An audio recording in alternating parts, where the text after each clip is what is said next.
Through the process of researching the anti-nuclear movement, we found that there are three major subtopics: nuclear power, public response, and nuclear weapons. One of the biggest power plant disasters on U.S. soil occurred at 3 Mile Island.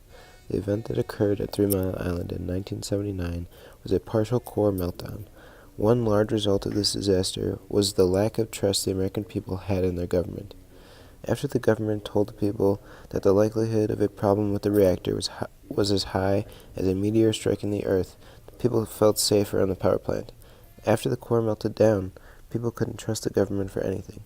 According to an MIT study, by 1981, only 40% of Americans were supporting nuclear power. Not only is the meltdown of a nuclear reactor dangerous for those who are in the radius of the blast, it is also very harmful to surrounding agriculture and wildlife. Tests being done on plants and animals from the nuclear power plant explosion in Chernobyl show that there is still radioactivity in the foods they eat there, so much radiation that it is unsafe to eat many foods. One of the main causes that led the people of America to lay their trust in the government was the reliance on technology. The government advocated that technology will save us and that we can use technology for everything.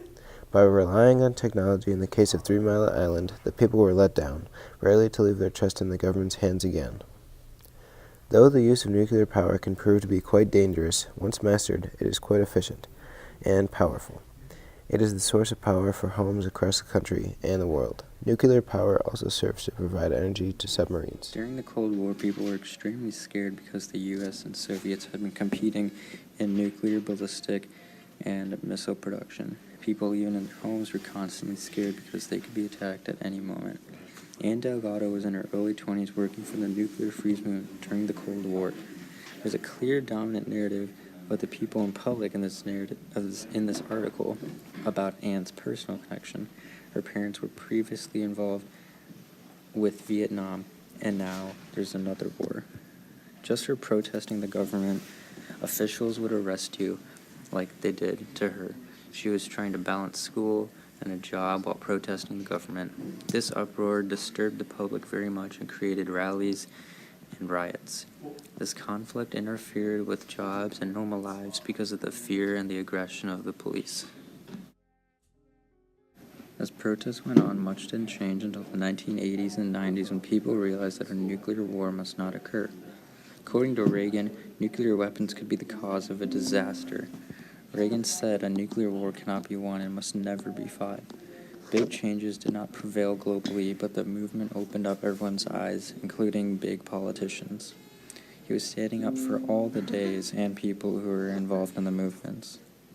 This is a big part of our culture because now nations are exponentially more advanced than before. Nuclear weapons are continuing to be made. For example, North Korea has made more and more bombs in the past decade, and so have we. Even now, anyone could be attacked at any moment. Nuclear and all this technology is engraved in our culture and continuing to advance.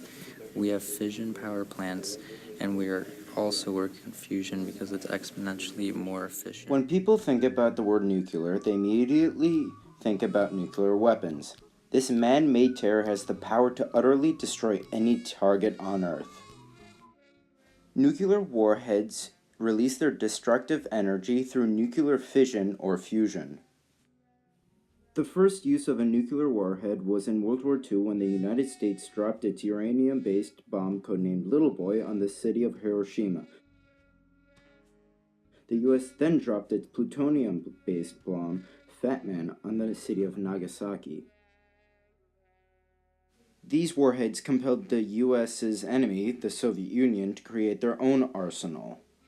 After multiple counts of espionage, the Soviet Union created their own nuclear warhead, nicknamed the Tsar Bomb by Westerners.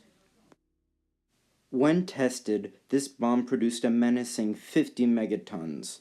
For context, here are 3,800 Hiroshima explosions. Those all equal one Tsar Bomb explosion. This buildup creates nuclear deterrent. The probability of a country using its nuclear weapon against another country with the same destructive capabilities is unlikely because of the fear of retaliation. Presently, for example, we see North Korea building up its nuclear stockpile. The North Korean government is hoping to use these nuclear warheads as a way of defending their sovereignty.